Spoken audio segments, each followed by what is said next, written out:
ಏನು ಧರ್ಮರಾಯ ಬರುವಾಗ ಸ್ವಲ್ಪ ತಡ ಆಯ್ತು. ಮತ್ತೆ ನಿನ್ನ ಪದೇ ಪದೇ ಪ್ರಶ್ನೆ ಕೇಳ್ತಾ ಇದ್ರೆ ಈ ರೀತಿ ತಡವಾಗದೆ ಇರ್ತದ ಹೇಳು. ಮಾತೇ ಆಡ್ತಾ ಇದ್ರೆ ಇಲ್ಲೆಲ್ಲ ಕೇಳೋದೆ ಉಪಾಯ ಇಲ್ಲ. ಆ ಪ್ರಶ್ನೆ ಕೇಳುವಾಗ ತಡ ಆಯ್ತು. ಅಲ್ಲ ಯಾಕೆ ತಡವಾಯ್ತು ಅಂತ ಹೇಳಿದ್ರೆ ಕೌರವ ಮೇಲೆದ್ದು ಹೋಗಿದ್ದಾನೆ. ಹೋಗಿ ಎಷ್ಟು ಹೊತ್ತಾಯ್ತು ಯಾರಿಗೆ ಗೊತ್ತು? ನೀನು ಸ್ವಲ್ಪ ಗಡಿಬಿಡಿಯಲ್ಲಿದ್ದೀಯಾ ಅಂತ ಅದನ್ನು ಸರಿ ನೋಡಂತೆ. ಅದು ಕೌರವನಂತೆ. ಅಲ್ಲ ಕೌರವನಂತೆ ಕೌರವನಂತೆ ಸರಿ. ನಾನು ಚಿಕ್ಕಂದಿನಿಂದ ನೋಡಿಕೊಂಡು ಬಂದವ. ಅಯ್ಯೋ ಪುಣ್ಯಾತ್ಮ, ಎದ್ದು ಹೋದದ್ದು ಕಾಣುತ್ತದೆ, ಬಂದು ಇಳಿದದ್ದು ನಿನಗೆ ಕಾಣುತ್ತದ? ಎಲ್ಲಿಯಾದ್ರೂ ಕಾಣುತ್ತದೆ? ಎಲ್ಲೂ ಕಾಣ್ಲಿಕ್ಕಿಲ್ಲ. ಹಾರಿಕೊಂಡು ಬಂದು ಬಿದ್ದದಲ್ಲ, ನಡ್ಕೊಂಡೇ ಬಂದಿರ್ಬೋದು. ಮತ್ತೆ ಆ ರೀತಿಯಾಗಿ ನಿನ್ನನ್ನು ವಂಚಿಸಿದ್ದಾರೆ, ಅವರಿಗೆ ಗೊತ್ತುಂಟು.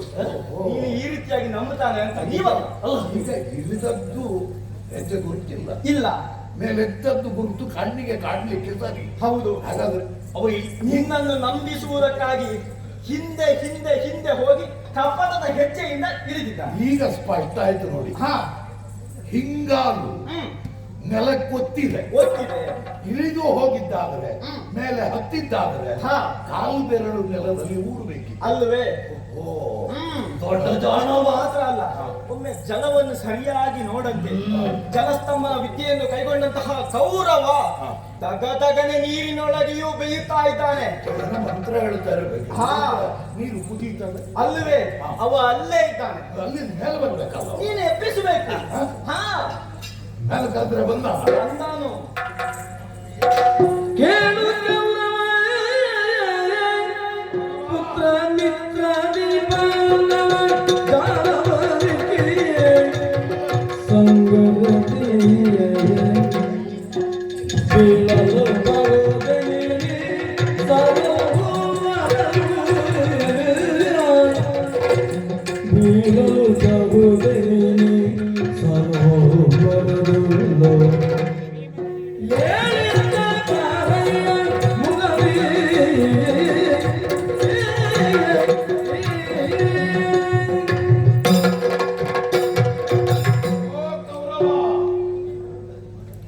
ಪ್ರಾಣ ಎಂದರೆ ನಿನಗೊಬ್ಬನಿಗೆ ಪ್ರಾಣ ಅಲ್ಲ, ಅದಕ್ಕೆ ಬೆಲೆ ಹೆಚ್ಚು ಇಲ್ಲ. ನಿನ್ನವರನ್ನು, ನಿನ್ನ ನಂಬಿಕೊಂಡು ಬಂದವರನ್ನು ಎಲ್ಲರನ್ನ ಈ ಲೋಕದಿಂದಲೇ ಕೊಟ್ಟೆ. ಈಗ ಪ್ರಾಣದ ಆಸೆಯಿಂದ ನೀರಿನಲ್ಲಿ ಮುಳುಗಿದ್ದಿ.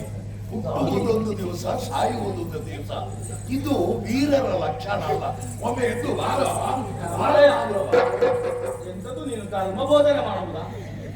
ನಿನ್ನ ಮಾತಾತನಿಗೆ ಕೇಳುವುದಿಲ್ಲ. ಪ್ರವಚನ ಏನಿದ್ರು ಬೇರೆ ಕಡೆ. ಇದು ಏನು ಸಾಕಾಗಲಿ. ಆಹಾ, ಏನು ಆಗಬೇಕು?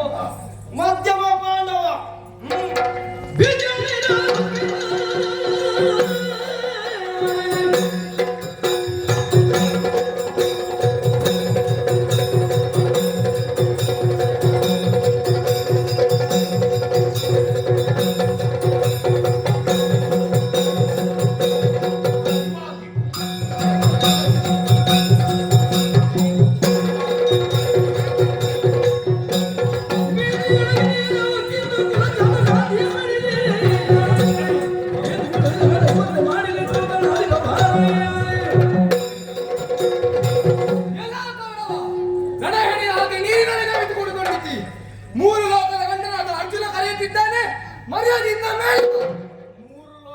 ಗಂಡನ ಮಾತು ಆ ಬಂಡನಿಗೆ ಪಥ್ಯವಾಗುವುದಿಲ್ಲ. ನಕುಲ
ಈ ನೀರು ಭೂತವರನ್ನ ಉಚ್ಚಾರಿಸಿ ಒಳ್ಳೆ ಮಂತ್ರವಾಗಿದೆ.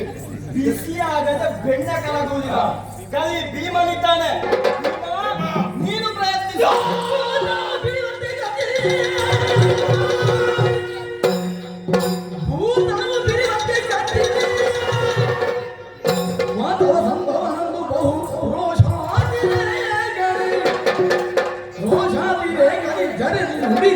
ಸುಪ್ರದ ಭಯ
ಮೃಗಕುಲದಲ್ಲಿ ಹುಟ್ಟಿದ ಗೊಂದಿ ಅಲ್ಲ ನೀರಿನಲ್ಲಿ ಅಡಗಿದ ನೀರು ನಾಯಿ ಮೇಲೆದ್ದು ಬಾರೋ ಅಡಗಿಯೇ ಕುಳಿತಿದ್ಯಲ್ಲ. ವಾ ಇದು ಕಪಟದ ದ್ಯೂತ ಅಂತ ನಮಗೆ ಗೊತ್ತಾದ್ದು. ಮತ್ತೆ ಅದನ್ನು ಆಡುವುದಕ್ಕೆ ಈಗ ನಾನು ಕಲ್ತಿದ್ದೇನೆ. ಸಾಧ್ಯವಾದರೆ ದ್ಯೂತವನ್ನು ಆಡೋಣ. ನಾನು ಸಿದ್ಧನಿದ್ದೇನೆ. ಅದು ಬೇಡವೋ? ನಮ್ಮ ಐವರಸಿ ಪಾಂಚಾಲೆ ಬಟ್ಟೆ ಸೀರೆಯನ್ನುಟ್ಟು ಶೃಂಗರಿಸಿಕೊಂಡು ಬಂದಿದ್ದಾಳೆ. ಅವಳ ಸೀರೆಯನ್ನು ಸುಲಿಸುವುದಕ್ಕೆ ಬರುವುದಿಲ್ವೇ ಬಾರಿಸುವ.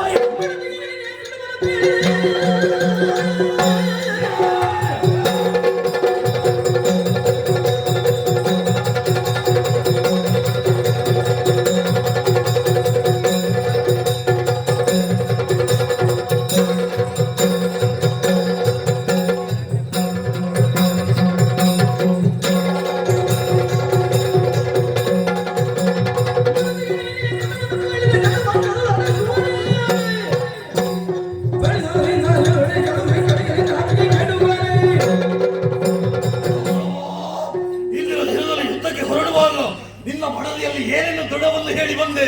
ಪಾಂಡವರನ್ನು ಕೊಂದು ಬರ್ತೇನೆ ಅಂತ ಹೇಳಿದ್ಯೋ ಅದೇ ಪ್ರಕಾರಕ್ಕಾಗಿ ಈಗ ನೀನು ತೀರಿದಲ್ಲಿ ಅಡಗಿದ್ದಿ. ನಿನ್ನನ್ನು ಭರಿಸುವ ಯತ್ನ ಹೇಗಿತ್ತು ನನಗೆ ಗೊತ್ತಿದೆ. ಇದು ಎತ್ತಿದಂತಹ ರುದಿರಮುಖಿ ಕಥೆಯಿಂದ ನೀನು ಪಠಿಸುತ್ತಿರುವಂತಹ ಜಲಸ್ತಂಭನ ವಿದ್ಯೆ ಮರೆಯುವೆ ಆಗುವ ಹರದಲ್ಲಿ ಈ ನೀರನ್ನು ಅಪ್ಪಳಿಸಬೇಕು.